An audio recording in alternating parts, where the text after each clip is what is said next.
Sure. Thanks. Hey, Sam. Um, Tom. if I'm not mistaken, Barry Odom was on the sideline for most or all the game the other day. Yeah. What went into that decision? Will it stay there? I don't know, Tom. I'm not positive. We just felt like with where we're at, injury wise back there and things of that nature, we just felt like we needed him down there to inspire, coach on the sideline, face to face, things of that nature. So I don't know if it will or not. Could this week again, just simply because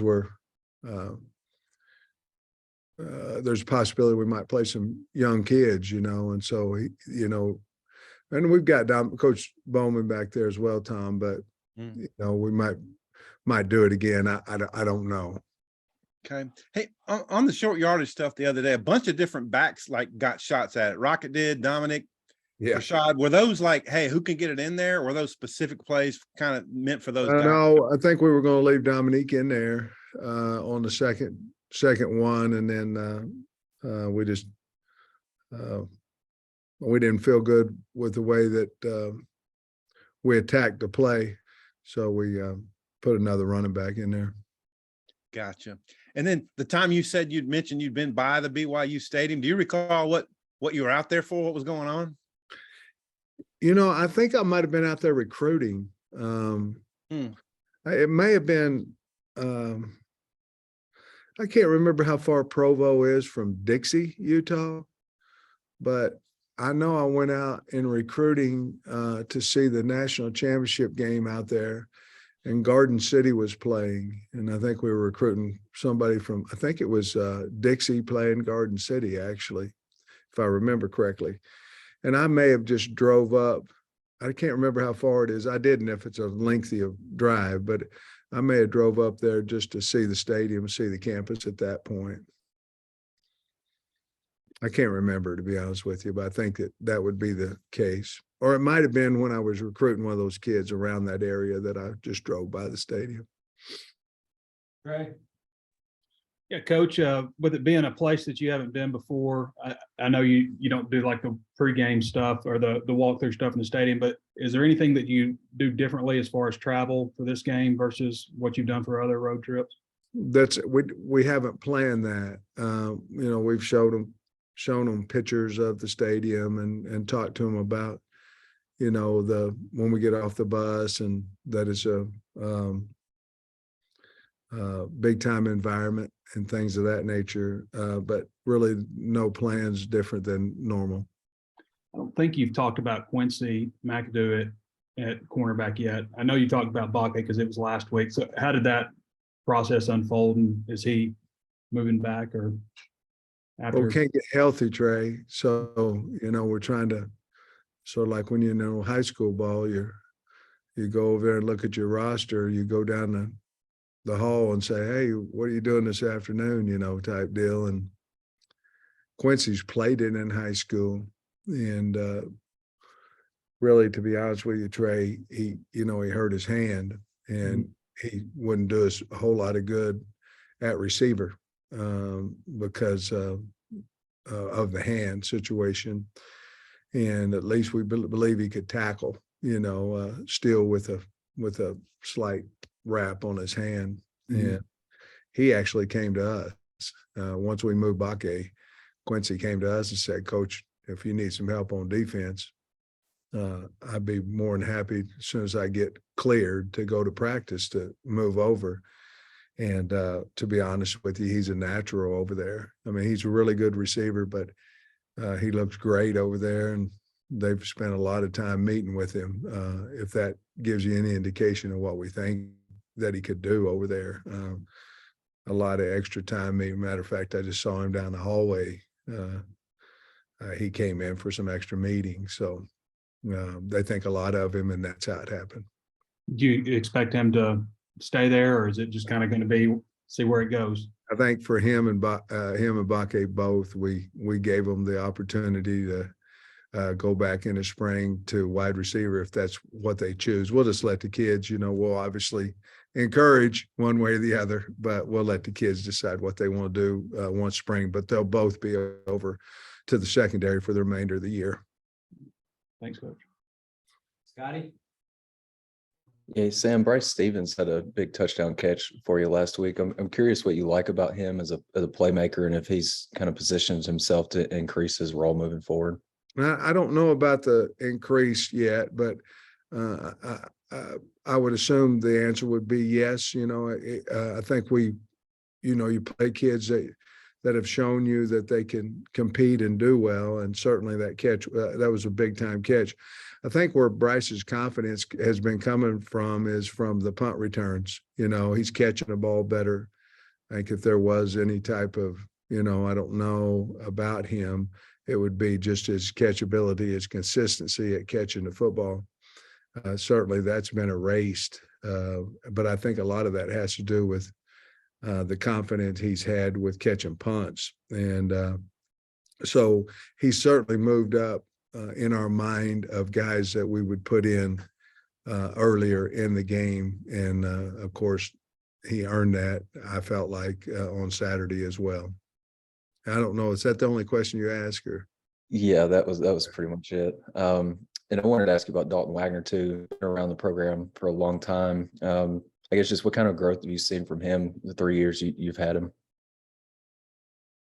When I first saw him, I thought he was,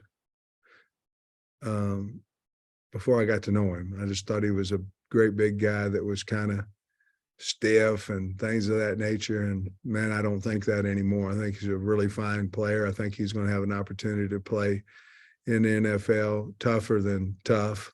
A guy that the kids look up to. He certainly has gotten a lot better. He's bending better. He's much stronger than he was. But I will say this: you win a lot of games with him because he's a good player, A, and B, he's tough and cares. And he's a great kid to have on the football team. Just lastly, have you been kind of impressed with his durability maybe this year? Because I know in camp maybe there were some questions about his health and being able to get all the way through the season healthy. Well, he's always a little beat up, I think like a lot of linemen are. But it has been impressive because he's played the majority of snaps this season. And, it was a back issue, before. And early in my career here, he really couldn't play a whole bunch of snaps consecutively, but he has this year, and I attribute that to the weight room, his hard work. But yeah, knock on wood, he's done a great job this year. Bob? Hey Sam, how you doing? Hey, Bob. Hey, I talked to Caden Hawes this week, and he mentioned, he'd come up to UA camps when he was at Pulaski Academy. He was a center, Yeah. and he spoke very highly of you. He said he didn't get offered, but he was glad to be at BYU. Met his wife; they're very happy. But I was just wondering maybe what you remember about him, and if you see him on film, number 95 nose guard. What maybe? Yeah, I know who he is, but I can't remember him out of high school, unfortunately. I sure wish I could have, but I can't remember him. He is a strong guy that runs well, can shed blocks. I like him. I think he's a good player. I don't know if we were, I don't know that we offered him or not back then. I can't remember. I know we didn't as an offensive lineman. I would remember that, but to lose a kid out of our state that's playing that well is fortunate for him, unfortunate for us, because he's a good player. He could help us if he was playing for us. I can tell you that. He was a senior in 2015, and you were going to Georgia, so maybe that just kind of. Hey, also, I know it's far from ideal to move true freshman receivers to DB in the middle of the season. That's not exactly a scenario you want to draw up, but do you get a sense those guys are excited and enthusiastic, and maybe they can bring some energy over there? From that standpoint? They're really excited, and it's fun to watch. They're getting better, playing faster. They're starting to understand a little bit more. I'm not going to lie to you and say they know everything that's going on, but if we put them between, it's sort of like an offensive lineman. If you put a guard between a tackle and a center that knows what he's doing, they can talk to him, you know, and then let their athletic ability, you know, make plays. I don't know if we're quite there yet with either one of those guys, but I believe after the bye week, I believe that both of them will play football for us. A significant amount, I was going to say, I don't know that for sure, but they're both going to help us this year. And a lot of times you make moves, Bob, and it doesn't work out. These two will work out, and they'll help us this year. They're talented kids. They were good wideouts as well, but they're physical and they're talented, and they want to get on the field. So they're willing to do the extra to do that. I really like them. I liked them at wideout. I like them over at the DB spot too. Thanks. Tom? What's your psychological approach been with the team this week? Because with all the injuries, I think guys can maybe get it in their head, oh man, we're down.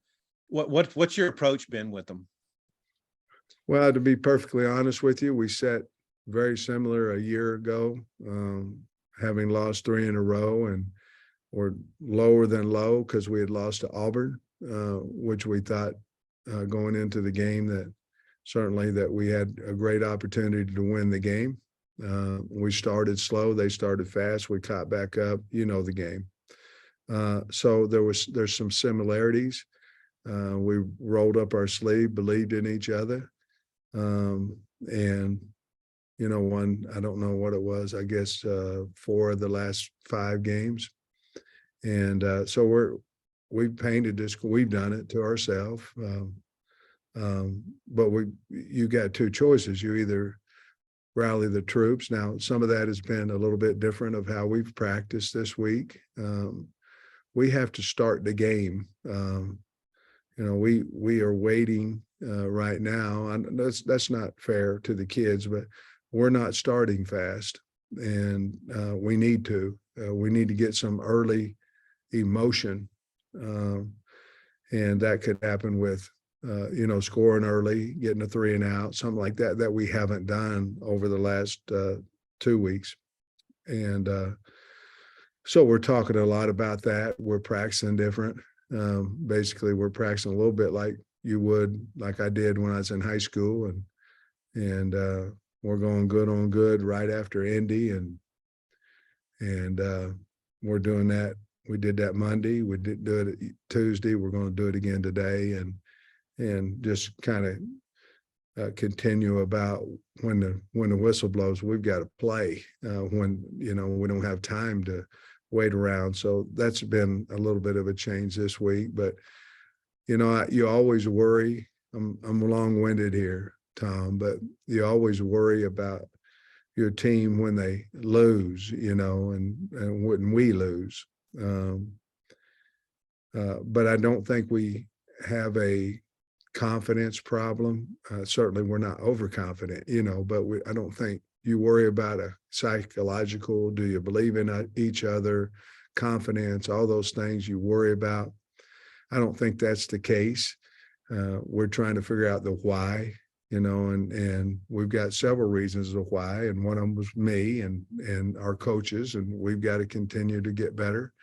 And some of it is, you know, turning the ball over and things of that nature, and not converting and not tackling and some of those things. So we know the why. We just got to practice better to cure the problem. And I think that includes the coaches. We're in this thing. We got in this thing together, and we'll get out of it together. And that's kind of what it's been this week. And just to check off this box, KJ's cleared everything he needs to clear to be full go. And yeah, absolutely. Mm-hmm. Yeah. And how sharp has he been? You know, like very playing fast. Very. I mean, we had a 2-minute drill before the half yesterday, and sharp.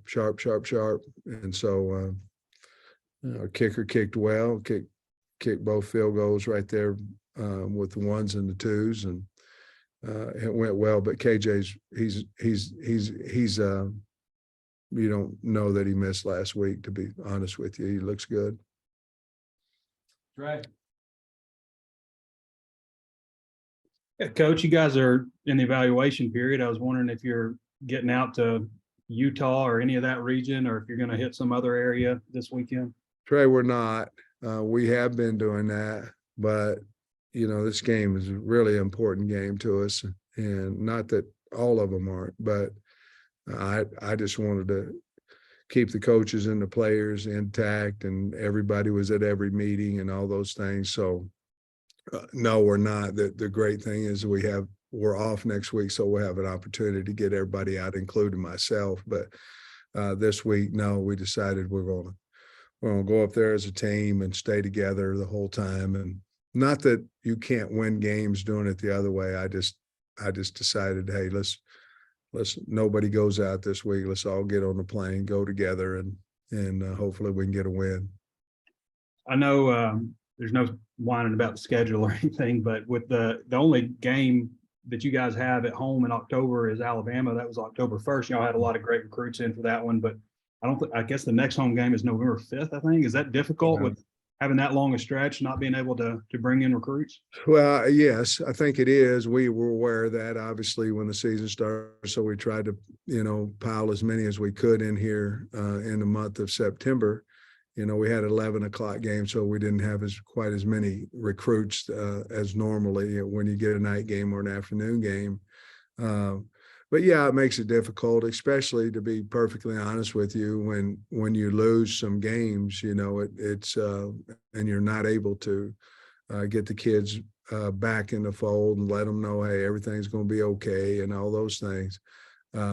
If you're losing, it's probably, to be honest with you, worse not to have a home game than if you're winning, because if you're losing, you need to get back in front of them, and get them on campus and be reassuring and things of that nature. And that's what's probably the worst part, Trey, is you go basically the month of October and you don't get to see them. Thanks, Coach. All right, thanks, Coach. Appreciate your time. All right, guys, have a good day.